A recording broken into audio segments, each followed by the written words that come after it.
The Garden of the Prophet by Kahlil Gibran. Al-Mustafa, the chosen and the beloved, who was a noon unto his own day, returned to the isle of his birth in the month of Tichrin, which is the month of remembrance. And as his ship approached the harbor, he stood upon its prow, and his mariners were about him, and there was a homecoming in his heart. And he spoke, and the sea was in his voice, and he said, Behold the isle of our birth. Even here the earth heaved us, a song and a riddle, a song unto the sky, a riddle unto the earth, and what is there between earth and sky that shall carry the song and solve the riddle, save our own passion? The sea yields us once more to these shores. We are but another wave of her waves. She sends us forth to sound her speech, but how shall we do so unless we break the symmetry of our heart on rock and sand? For this is the law of mariners and the sea. If you would freedom, you must needs turn to mist. The formless is forever seeking form, even as the countless nebulae would become suns and moons. And we, who have sought much and return now to this isle, rigid molds, we must become mist once more, and learn of the beginning. And what is there that shall live and rise unto the heights, except it be broken unto passion and freedom? Forever shall we be in the quest of the shores, that we may sing and be heard. But what of the waves it breaks where no ear shall hear? It is the unheard in us that nurses our deepest sorrow, yet it is also the unheard which carves our soul to form and fashion our destiny. Then one of the mariners came forth and said, Master, you have captained our longing for this harbor, and behold, we have come. Yet you speak of sorrow in our hearts that shall be broken. And he answered him and said, Did I not speak of freedom, and of the mist which is our greatest freedom? Yet as in pain I make pilgrimage to the isle where I was born, even like unto a ghost of one slain, come to kneel before those who have slain him. And another mariner spoke and said, Behold, the multitude on the sea-wall. In their silence they have foretold even the day and the hour of your coming. And they have gathered from their fields and vineyards in their loving need to await you. And Al-Mustafa looked far upon the multitudes, and his heart was mindful of their yearning, and he was silent. Then a cry came from the people, and it was a cry of remembrance and of entreaty. And he looked upon his mariners and said, And what have I brought them? A hunter was I, in a distant land. With aim and might I have spent the golden arrows they gave me, but I have brought down no game, I followed not the arrows. Mayhap they are spreading out now unto the sun with the pinions of wounded eagles that would not fall to the earth. And mayhap the arrowheads have fallen into the hands of those who had need of them for bread and wine. I know not where they have spent their flight, but this I know, they have made their curve in the sky. Even so, love's hand is still upon me, and you, my mariner, still sail my vision. And I shall not be dumb. I shall cry out when the hand of the seasons is upon my throat, and I shall sing my words when my lips are burned with flames. And they were troubled in their hearts, because he spoke of these things, and one said, Master, teach us all. And mayhap, because your blood flows in our veins, and our breath is your fragrance, we shall understand. Then he answered them, and the wind was in his voice, and he said, Brought you me to the isle of my birth to be a teacher? Not yet have I been caged by wisdom. Too young am I, and too verdant to speak of aught but self, which is forever the deep calling upon the deep. Let him who would have wisdom seek it in the buttercup or in the pinch of red clay. I am still the singer. Still I shall sing the earth, and I shall sing your lost dreaming that walks the day between sleep and sleep, but I shall gaze upon the sea. And now the ship entered the harbor and reached the sea-wall, and he came thus to the isle of his birth, and stood once more amongst his own people. And the cry arose from their hearts, so that the loneliness of his homecoming was shaken within him. And they were silent, awaiting his word, but he answered them not, for the sadness of memory was upon him. And he said in his heart, Have I said that I shall sing? Nay, I can but open my lips, that the voice of life may come forth and go out to the wind for joy and support. Then Karima, she who had played with him a child in the garden of his mother, spoke and said, 12 years have you hidden your face from us, and for 12 years have we hungered and thirsted for your voice. And he looked upon her with exceeding tenderness, for it was she who had closed the eyes of his mother when the white wings of death had gathered her. And he answered and said, 12 years. Said you 12 years, Karima? I measured not my longing with the starry rod, nor did I sound the depth thereof. For love, when love is homesick, exhausts time's measurement and time's sounding. There are moments that hold eons of separation, yet parting is not but an exhaustion of the mind. Perhaps we have not parted. And Al-Mustafa looked upon the people and saw them all, the youth and the aged, the stalwart and the puny, those who were ruddy with the touch of the wind and the sun, and those who were all pallid countenance, and upon their face a light of longing and of questioning. And one spoke and said, Master, life has dealt bitterly with our hopes and our desires. Our hearts are troubled, and we do not understand. I pray you, comfort us, and open to us the meaning of our sorrows. And his heart was moved with compassion, and he said, Life is older than all things living, even as beauty was winged ere the beautiful was born on earth, and even as truth was truth ere it was uttered. Life sings in our silence and dreams in our slumber. Even when we are beaten and low, life is enthroned and high. And when we weep, life smiles upon the day, and is free even when we drag our chains. Oftentimes we call life bitter names, but only when we ourselves are bitter and dark. And we deem her empty and unprofitable, but only when the soul goes wandering in desolate places, and the heart is drunken with our over-mindfulness of self. Life is deep and high in distance, and though only your vast vision can reach even her feet, yet she is near. And though only the breath of your breath reaches her heart, the shadow of your shoulder crosses her face, and the echo of your faintest cry becomes a spring and an autumn in her breast. And life is veiled and hidden, even as your greater self is hidden and veiled. Yet when life speaks, all the winds become words.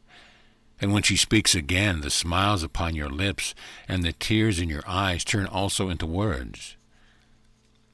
When she sings, the deer hear and are held, and when she comes walking, the sightings behold her, and are amazed and follow her in wonder and astonishment. And he ceased from speaking, and a vast silence enfolded the people, and in the silence there was an unheard song. And they were comforted on their loneliness and their aching.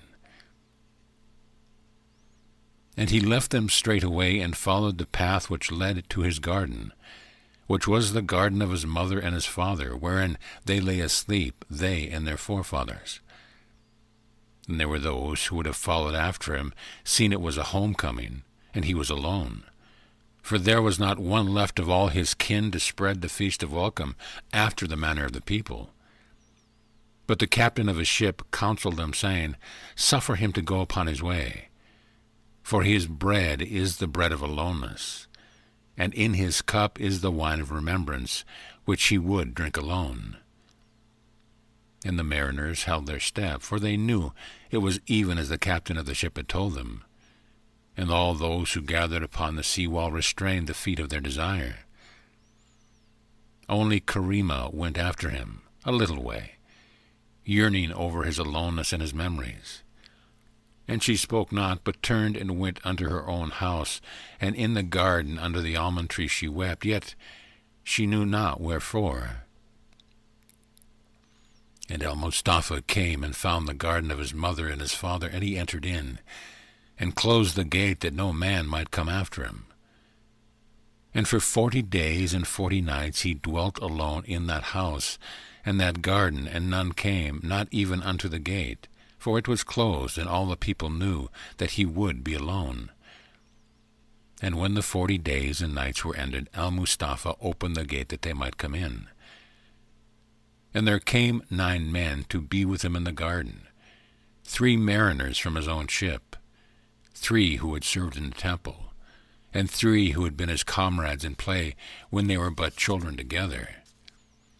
And these were his disciples. And on a morning his disciples sat around him, and there were distances and remembrance in his eyes. And the disciples who were called Hafiz said unto him, Master, tell us of the city of Orphalese, and of that land wherein you tarried these 12 years. And Al-Mustafa was silent, and he looked away towards the hills, and toward the vast ether, and there was a battle in his silence. Then he said, My friends and my road fellows, pity the nation that is full of beliefs and empty of religion. Pity the nation that wears a cloth it does not weave, eats a bread it does not harvest, and drinks a wine that flows not from its own winepress. Pity the nation that acclaims the bully as hero, and that deems the glittering conqueror bountiful. Pity the nation that despises a passion in its dream, yet submits in its own awakening. Pity the nation that raises not its voice, save when it walks in a funeral, boasts not except when its neck is laid between the sword and the block. Pity the nation whose statesman is a fox, whose philosopher is a juggle, and whose art is the art of patching and mimicking. Pity the nation that welcomes its new ruler with trumpeting, and farewells him with hooting, only to welcome another with trumpeting again. Pity the nation whose sages are dumb with years, and whose strong men are yet in the cradle. Pity the nation divided into fragments, each fragment deeming itself a nation. And one said, Speak to us of that which is moving in your own heart even now. And he looked upon that one, and there was in his voice a sound like a star singing. And he said, In your waking dreams, when you are hushed and listening to your deeper self, your thoughts, like snowflakes, fall and flutter and garment all the sounds of your spaces with white silence. And what are your waking dreams but clouds that bud and blossom on the sky tree of your heart? And what are your thoughts but the petals which the winds of your heart scatter upon the hills in its field? And even as you wait for peace until the formless within you takes form, so shall the cloud gather and drift until the blessed fingers shape its great desire to little crystal suns and moons and stars. Then Sarkis, he who was the half-doubter, spoke and said, But spring shall come, and all the snows of our dreams and our thoughts shall melt and be no more. And he answered, saying, When spring comes to seek his beloved amongst the slumbering groves and vineyards of the snows, shall indeed melt, and shall run in streams that seek the river into the valley, to be the cupbearer to the myrtle trees and laurel. So shall the snow of your heart melt when your spring is come, and thus shall your secret run in streams to seek the river of life in the valley, and the river shall unfold your secret and carry it to the great sea. All things shall melt and turn into songs when spring comes, even the stars. The vast snowflakes that fall slowly upon the larger fields shall melt into singing streams. when the sun of his face shall rise above the wider horizon, then what frozen symmetry would not turn into liquid melody? And who among you would not be the cup-bearer to the myrtle and the laurel? It was but yesterday that you were moving with the moving sea, and you were shoreless and without a self. Then the wind, the breath of life, wove you, a veil of light on her face. Then her hand gathered you and gave you form, and with a head held high you sought the heights. But the sea allowed after you, and her song is still with you. And though you have forgotten your parentage, she will forever assert her motherhood. Forever will she call you unto her. In your wanderings among the mountains and the desert, you will always remember the death of her cool heart. And though oftentimes you will not know for what you are longing, it is indeed for her vast and rhythmic peace. And how else can it be? In grove and in bower, when the rain dances in leaves upon the hill, when snow falls, a blessing and a covenant, in the valley where you lead your flocks to the river, in your fields where brooks like silver streams join together the green garment, in your gardens when the early dew draw near the heavens, in your meadows when the mist of evening half veils your way. In all these the sea is with you, a witness to your heritage and a claim upon your love. It is a snowflake in you running down to the sea. And on a morning, as they walked in the garden, there appeared before the gate a woman, and it was Karima, she whom Al-Mustafa had loved even as a sister in his boyhood. And she stood without, asking nothing, nor knocking with her hand upon the gate, but only gazing with longing and sadness into the garden. And Al-Mustafa saw the desire upon her eyelids, and with swift steps he came to the wall and the gate and opened unto her, and she came in and was made welcome. And she spoke and said, Wherefore have you withdrawn yourself from us altogether, that we may not live in the light of your countenance? For behold, these many years have we loved you, and waited with longing for your safe return. And now the people cry for you, and would have speech with you, and I am their messenger, come to beseech you that you will show yourself to the people, and speak to them out of your wisdom, and comfort the broken of heart, and instruct our foolishness. And looking upon her, he said, Call me not wise, unless you call all men wise. A young fruit am I, still clinging to the branch, and it was only yesterday that I was but a blossom. And call none among you foolish, for in truth we are neither wise nor foolish. We are green leaves upon the tree of life, and life itself is beyond wisdom, and surely beyond foolishness. And I have indeed withdrawn myself from you. Know you not that there is no distance save that which the soul does not span in fancy?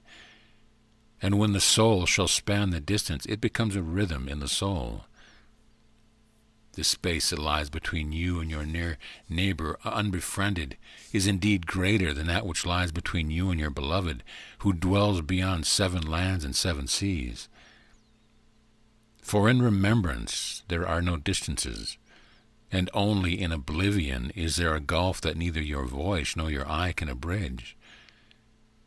Between the shores of the ocean and the summit of the highest mountain there is a secret road, which you must need travel ere you become one with the sons of earth. And between your knowledge and your understanding there is a secret path, which you must need discover ere you become one with man, and there one with yourself. Between your right hand that gives you your left hand that receives, there is a great space. Only by deeming them both giving and receiving can you bring them into spacelessness. For it is only in knowing that you have not to give and not to receive that you can overcome space.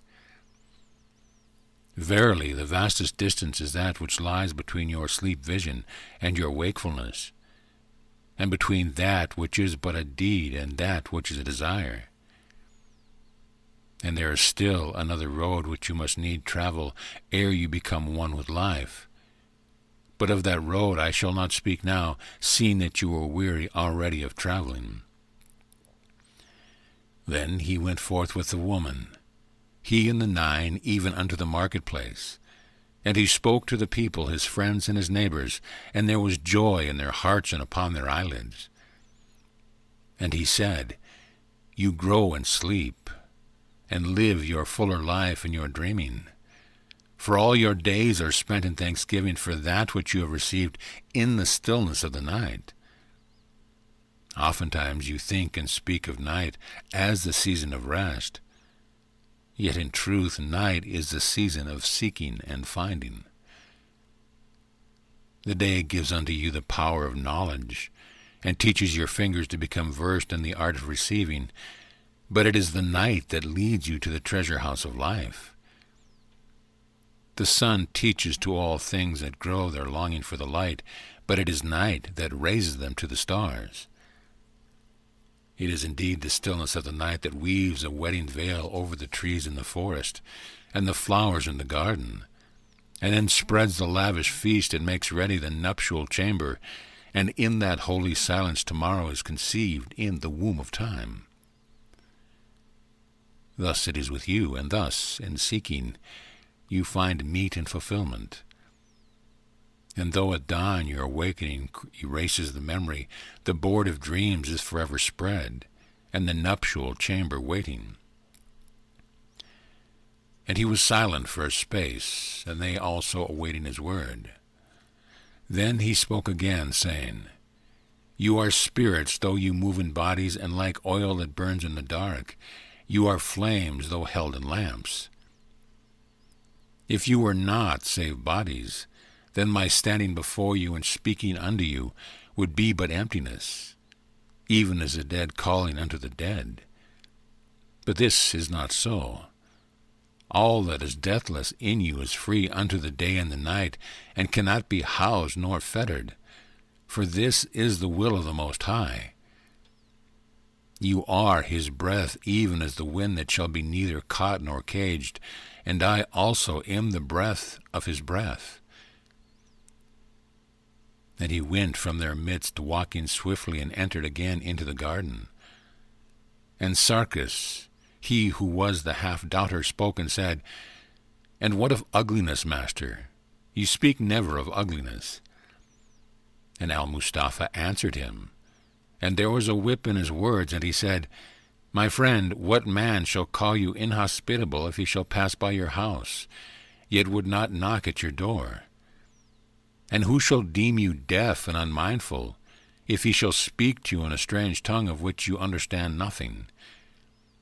Is it not that which you have never striven to reach, into whose heart you have never desired to enter, that you deem ugliness? If ugliness is aught, indeed, it is but the scales upon our eyes and the wax filling our ears. Call nothing ugly, my friend, save the fear of a soul in the presence of its own memories." And upon a day, as they sat in the long shadows of the white poplars, one spoke, saying, "Master, I am afraid of time. It passes over us and robs us of our youth, and what does it give in return?" And he answered and said, "Take up now a handful of good earth. Do you find in it a seed, and perhaps a worm? If your hand were spacious and enduring enough, the seed might become a forest, and the worm a flock of angels. And forget not that the years which turn seeds to forest and worms to angels belong to this now, all of the years, this very now. And what are the seasons of the years, save your own thoughts changing? Spring is an awakening in your breast, and summer but a recognition of your own fruitfulness. Is not autumn the ancient in you singing a lullaby to that which is still a child in your being? And what I ask you is winter, save sleep big with the dreams of all the other seasons." And the Manus, the inquisitive disciple, looked about him, and he saw plants in the flower cleaving unto the sycamore tree. And he said, "Behold the parasites, master. What say you of them? They are thieves with weary eyelids, who steal the light from the steadfast children of the sun, and they make fair of the sap that runneth in their branches and of their leaves. And he answered them, saying, My friend, we are all parasites. We who labor to turn the sod into pulsing life are not above those who receive life directly from the sod without knowing the sod. Shall a mother say to her child, I give you back to the forest, which is your greatest mother, for you weary me heart and hand? Or shall the singer rebuke his own song, saying, Return now to the cave of echoes from whence you came, for your voice consumes my breath? And shall the shepherd say to his yearling, I have no pasture whereunto I may lead you? Therefore he cut off and became a sacrifice for this cause. Nay, my friend, all these things are answered even before they are asked, and like your dreams are fulfilled ere you sleep. We live upon one another according to law, ancient and timeless. Let us live thus in loving kindness. We seek one another in our aloneness, and we walk the road when we have no hearth to sit beside. My friends and my brothers, the wider road is your fellow man. These plants that live upon the tree draw milk of the earth in the sweet stillness of night, and the earth in her tranquil dreaming sucks at the breast of the sun. And the sun, even as you and I and all there is, sits in equal honor at the banquet of the prince, whose door is always open and whose board is always spread. Manas, my friend, all there is lives always upon all there is, and all there is lives in the faith, shoreless upon the bounty of the Most High. And on the morning, when the sky was yet pale with dawn, they walked all together in the garden, and looked unto the east, and were silent in the presence of the rising sun. And after a while Al-Mustafa pointed with his hand and said, The image of the morning sun in a dewdrop is not less than the sun. The reflection of life in your soul is not less than life. The dewdrop mirrors the light because it is one with light, and you reflect life because you and life are one. When darkness is upon you, this darkness is dawn not yet born. And though night's travail be full upon me, yet shall dawn be born unto me, even as unto the hills. The dewdrop, rounding its sphere in the dusk of the lily, is not unlike yourself gathering your soul in the heart of God. Shall a dewdrop say, But once in 1,000 years I am a dewdrop? Speak you and answer it, saying, Know you not that the light of all the years is shining in your circle? And on an evening a great storm visited the place. Al-Mustafa and his disciples, the 9, went within, and sat about the fire and were silent. Then one of the disciples said, I am alone, Master, and the hoofs and the hours beat heavily upon my breast. And Al-Mustafa rose up and stood in their midst, and he said in a voice like unto the sound of a great wind, Alone? And what of it? You came alone, and alone shall you pass into the mist. Therefore drink your cup alone and in silence. The autumn days have given other lips other cups, and filled them with wine bitter and sweet, even as they have filled your cup. Drink your cup alone, though a taste of your own blood and tears, and praise life for the gift of thirst. For without thirst your heart is but the shore of a barren sea, songless and without a tide. Drink your cup alone, and drink it with cheer. Raise it high above your head, and drink deep to those who drink alone. Once I sought the company of men, and sat with them at their banquet tables, and drank deep with them. But their wine did not raise to my head, nor did it flow into my bosom. It only descended to my feet. My wisdom was left dry, and my heart was locked and sealed. Only my feet were with them in their fog. And I sought the company of men no more, nor drank wine with them at their board. Therefore I say unto you, though the hoofs of the hours beat heavily upon your bosom, what of it? It is well for you to drink your cup of sorrow alone, and your cup of joy shall you drink alone also. And on a day as Phaedrus the Greek walked into the garden, he struck his foot upon a stone, and he was angered. And he turned and picked up the stone, saying in a low voice, O dead thing in my path, and he flung away the stone. And Al-Mustafa, the chosen and the beloved, said, Why say you, O dead thing? Have you been thus long in this garden, and know not that there is nothing dead here? All things live and glow in the knowledge of the day and the majesty of the night. You and the stone are one. There is a difference only in heartbeats. Your heart beats a little faster, does it, my friend? Aye, but it is not tranquil. Its rhythm may be another rhythm, but I say unto you that if you sound the depth of your soul and scale the heights of space, you shall hear one melody. And in that melody the stone and the star sing, the one with the other in perfect union. If my words reach not your understanding, then let me be until another dawn. If you have cursed a stone because in your blindness you have stumbled upon it, then would you curse a star if so be your head should encounter it in the sky? But the day will come when you will gather stones and stars as a child plucks the valley lilies, and then you shall know that all these things are living and fragrant. And on the first day of the week, when the sounds of the temple bells sought their ears, one spoke and said, Master, we hear much talk of God hereabout. What say you of God, and who is he in very truth? And he stood before them like a young tree, fearless of wind or tempest.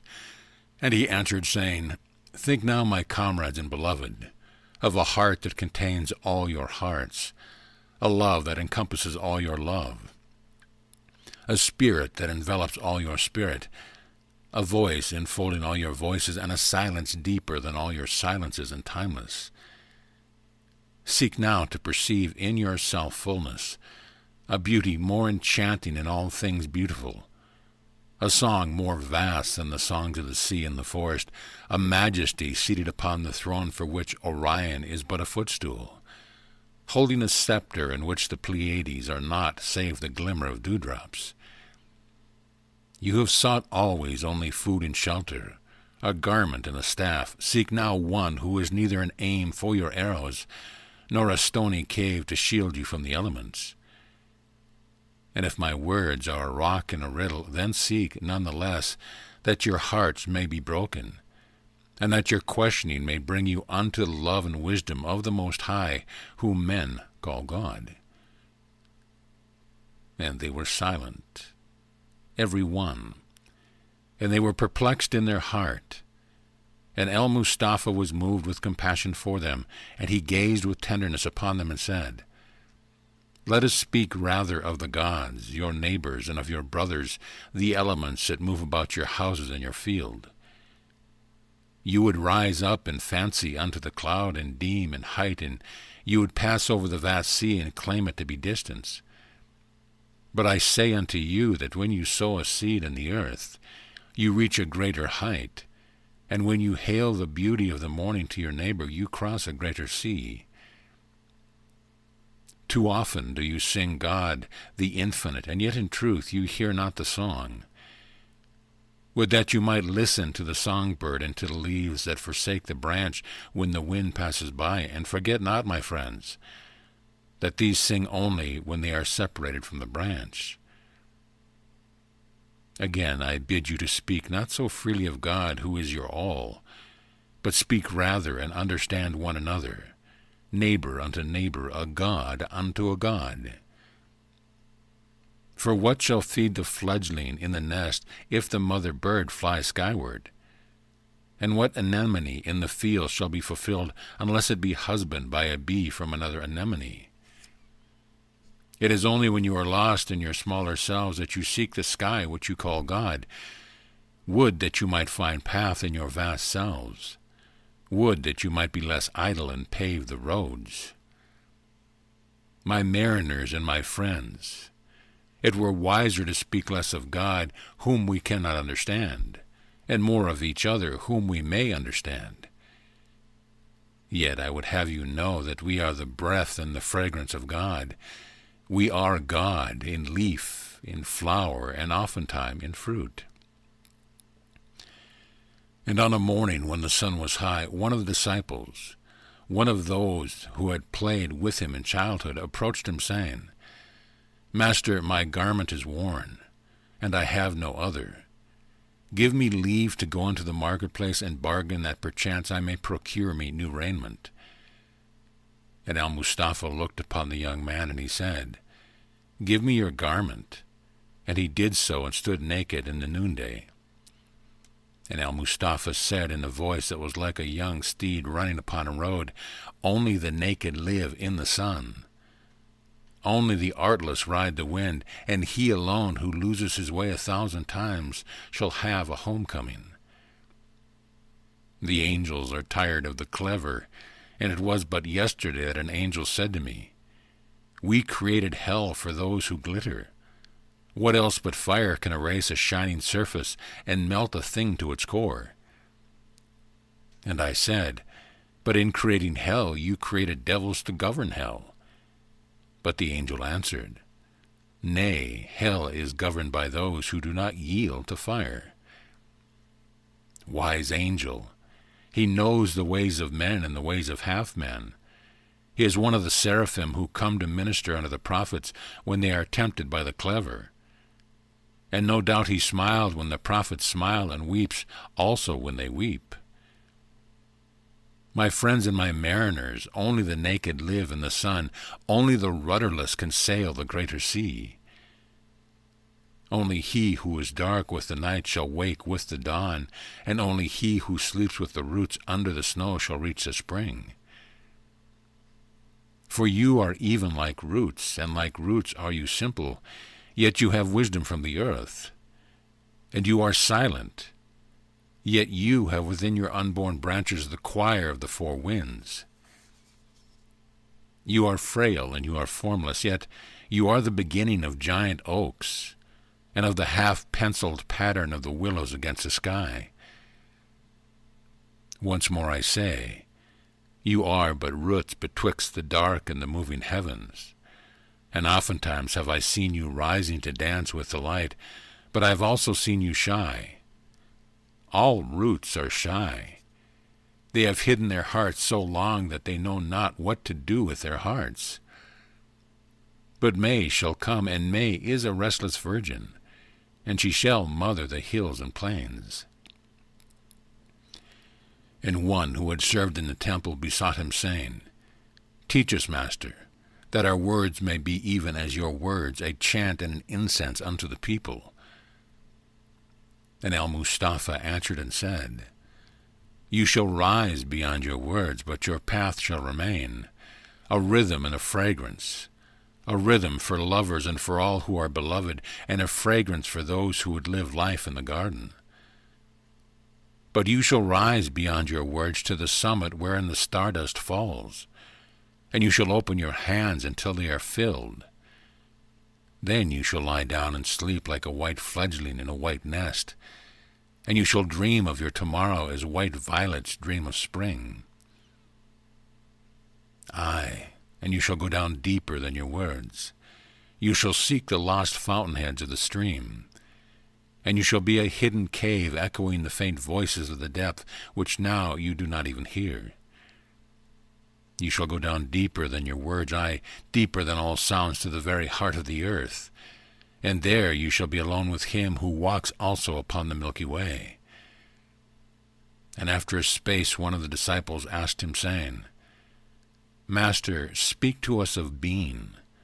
What is it to be? And Al-Mustafa looked long upon him and loved him. And he stood up and walked a distance away from them. Then returning he said, In this garden my father and my mother lie, buried by the hands of the living, and in this garden lie buried the seeds of yesterday, brought hither upon the wings of the wind. 1,000 times shall my mother and my father be buried here, and 1,000 times shall the wind bury the seed. And 1,000 years hence shall you and I and these flowers come together in this garden even as now. And we shall be loving life, and we shall be dreaming of space, and we shall be rising toward the sun. But now today to be is to be wise. Though not a stranger to the foolish, it is to be strong, but not to the undoing of the weak. To play with young children, not as fathers, but rather as playmates who would learn their games. To be simple and guileless with old men and women, and to sit with them in the shade of the ancient oak tree, though you are still walking with spring. To seek a poet, though he may live beyond the 7 rivers, and to be at peace in his presence, nothing wanting, nothing doubting, and with no question upon your lips. To know that the saint and the sinner are twin brothers, whose Father is our gracious King, and that one was born but the moment before the other, wherefore we regard this as the crown prince. To follow beauty, even when she shall lead you to the verge of the precipice, and though she is winged and you are wingless, and though she shall pass beyond the verge, follow her, for where beauty is not, there is nothing. To be a garden without walls, a vineyard without a guardian, a treasure house forever open to a passer-by. To be robbed, cheated, deceived, aye, misled, entrapped, and then mocked, yet with it all to look down from the height of your larger self and smile, knowing that there is spring that will come to your garden to dance in your leaves, and an autumn to ripen your grapes, knowing that but one of your windows is open to the east, you shall never be empty. Knowing that all those deemed wrongdoers and robbers, cheaters and deceivers are your brothers in need, and that you are perchance all these in the eyes of the blessed inhabitants of the city invisible above the city. And now to you also, whose hands fashion and find all things that are needful for the comfort of our days and our nights. To be is to be a weaver with seen fingers, a builder mindful of light and space, to be a plowman and feel that you are hiding a treasure with every seed you sow, to be a fisherman and a hunter with a pity for the fish and for the beast, yet a still greater pity for the hunger and the need of man. And above all I say this, I would have you each and every one partner to the purpose of every man, for only so you shall hope to obtain your own good purpose. My comrades and my beloved, be bold and not meek, be spacious and not confined, and until my final hour and yours be indeed your greater self. And he ceased speaking, and there fell a deep gloom upon the 9, and their hearts were turned away from him. For they understood not his words. And behold, the 3 men who were mariners longed for the sea, and they who had served in the temple yearned for the consolation of her sanctuary, and they who had been his playfellows desired of marketplace. They all were deaf to his words, so that the sound of them returned unto them like weary and homeless birds seeking refuge. And Al-Mustafa walked a distance from them in the garden, saying nothing, nor looking upon them. And they began to reason among themselves, and to seek excuse for their longing to be gone. And behold, they turned and went every man to his own place, so that Al-Mustafa, the chosen and the beloved, was left alone. And when the night was fully come, he took his steps to the graveside of his mother, sat beneath the cedar tree which grew above the place. And there came the shadow of a great light upon the sky, and the garden shone like a fair jewel upon the breast of earth. And Al-Mustafa cried out in the aloneness of his spirit, and he said, Heavy laden is my soul with her own ripe fruit. Who is there who would come and take and be satisfied? Is there not one who is fasted and who is kindly and generous in heart, to come and break his fast upon my first yielding to the sun, and thus ease me of the weight of mine own abundance? My soul is running over with the wine of the ages. Is there no thirsty one to come and drink? Behold, there was a man standing at the crossroads, with hands stretched forth upon the passer-bys, and his hands were filled with jewels. And he called upon the passer-by, saying, Pity me, and take from me. In God's name take out my hands, and console me. But the passer-bys only looked upon him, and none took out of his hand. Would rather that he were a beggar stretching forth his hands to receive, aye, a shivering hand, and brought back empty to his bosom, than to stretch it forth full of rich gifts and find none to receive. And behold, there was also the gracious prince who raised up his silken tents between the mountains and the desert, and bade his servants to burn fire, a sign to the stranger and the wanderer, who sent forth his slaves to watch the road, that they might fetch a guest. But the roads in the path of the desert were unyielding, and they found no one. Would rather that prince were a man of nowhere and no when, seeking food and shelter. Would that he were the wanderer with naught but his staff and an earthen vessel. For then at nightfall would he meet with his kind, and with the poets of nowhere and no when, and share their beggary and their remembrance in their dreaming. And behold, the daughter of the great king rose from sleep, and put upon him her silken raiment, and her pearls and rubies, and she scattered musk upon her hair, and dipped her fingers in amber. Then she descended from her tower to her garden, where the dew of night found her golden sandals. In the stillness of the night the daughter of the plowman, tending his sheep in the field, and returning to her father's house at eventide with the dust of the curving roads upon her feet, and the fragrance of the vineyards in the field of the garment. And when the night is come, and the angel of the night is upon the world, she would steal her steps to the river valley where her lover awaits. Would that she moor a nun in a cloister, burning her heart for incense, that her heart may rise to the wind, and exhausting her spirit, a candle for the light arising toward the greater light, together with all those who worship, and those who loved and are beloved. Would rather that she were a woman ancient of years, sitting in the sun and remembering who had shared her youth. And the night waxed deep, and Al-Mustafa was dark with the night, and his spirit was a cloud unspent, and he cried again, Heavy laden is my soul with her own ripe fruit. Heavy laden is my soul with her fruit. Who now will come and eat and be fulfilled? My soul is overflowing with her wine. Who now will pour and drink and be cooled of the desert heat? Would that I were a tree flowerless and fruitless, for the pain of abundance is more bitter than barrenness. For the sorrow of the rich from whom no one will take is greater than the grief of the beggar to whom none would give. Would that I were a well, dry and parched, and men throwing stones into me. For this were better and easier to be borne than to be a source of living water, when men pass by and will not drink. Would that I were a reed trodden under foot, for that was better than to be a lyre of silvery strings in a house whose Lord has no fingers, and whose children are deaf. Now for 7 days and 7 nights no man came nigh the garden, and he was alone with his memories and his pain. For even those who had heard his words with love and patience had turned away to the pursuit of other days. Only Karima came, with silence upon her face like a veil, and with cup and plate within her hand, drink and meat for his aloneness and his hunger, and after setting these before him she walked her way.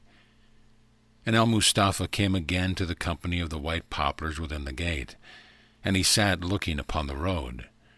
And after a while he beheld as it were a cloud of dust blown above the road, and coming toward him. And from out of that cloud came the 9, and before them Karima guiding them. And Al-Mustafa advanced and met them upon the road, and they passed through the gate, and all was well, as though they had gone their path but an hour ago. They came in and supped with him at his frugal board.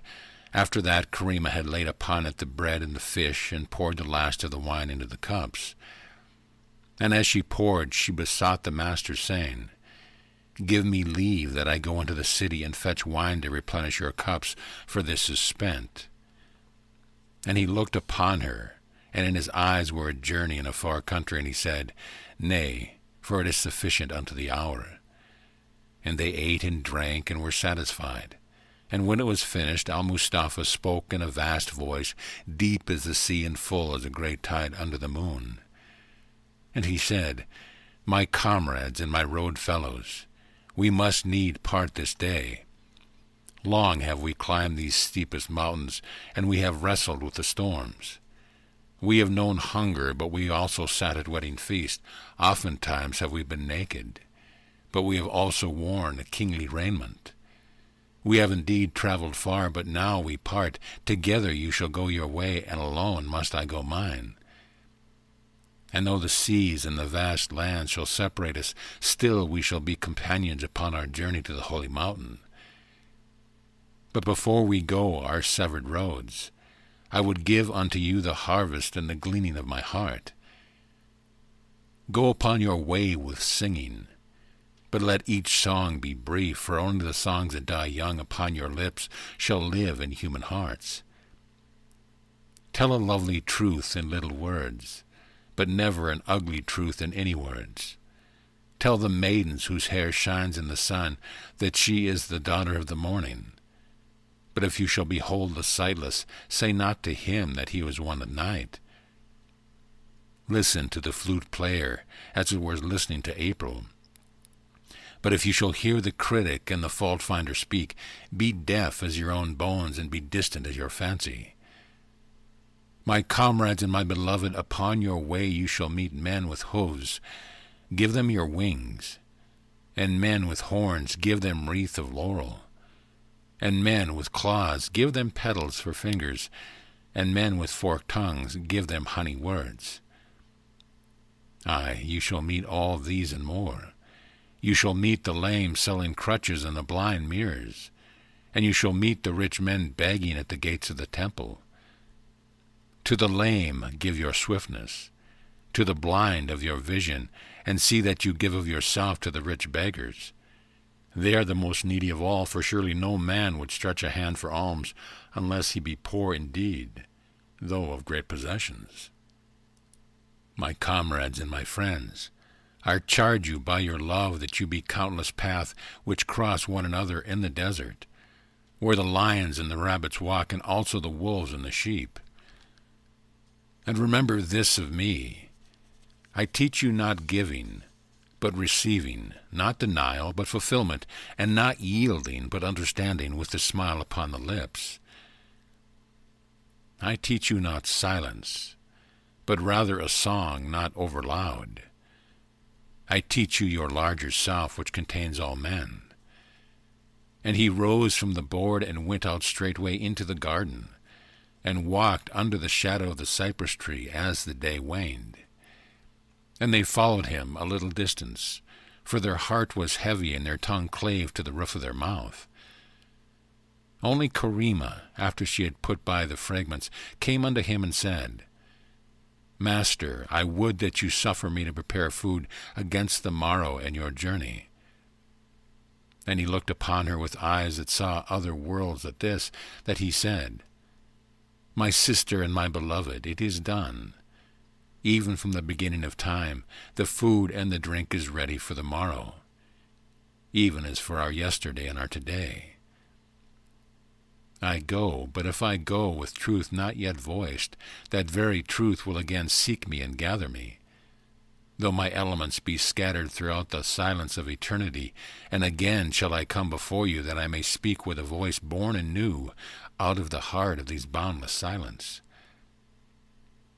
And if there be aught of beauty that I have declared not unto you, then once again shall I be called, I, even by mine own name, Al-Mustafa, and I shall give you a sign that you may know I have come back to speak all that is lacking, for God will not suffer himself to be hidden from man, nor his word to lie covered in the abyss of the heart of man.